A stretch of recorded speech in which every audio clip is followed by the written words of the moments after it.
Bloomberg News affirme que la Chine est devenue le plus grand marché cinématographique du monde en dépassant les États-Unis. Il est venu me voir pour me demander si ça t'intéresserait de lire 20 pages. J'étais là, ouais, quoi, c'est pour réaliser Astérix. Mais ça fait combien de temps que tu te bastonnes avec les Uderzo, les Goscinny? Ils ont tout de suite été choqués par le fait que ce soit une idée originale, parce que j'ai pas voulu partir sur une adaptation d'une BD.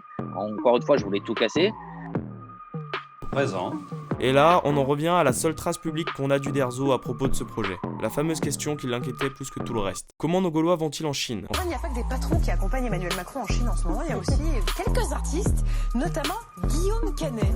Il fait quoi là-bas au juste ? Eh bien, il bosse. Astérix va connaître les routes de la soie. Au départ, quand il était question peut-être que la Chine soit coproductrice, enfin qu'on trouve un coproducteur là-bas, ils m'ont demandé de changer énormément de choses dans le scénario. Très très compliqué de passer la censure. En fait, ils voulaient tout changer, mais pas pour nous donner de l'argent en fait, finalement. Salut mon pote.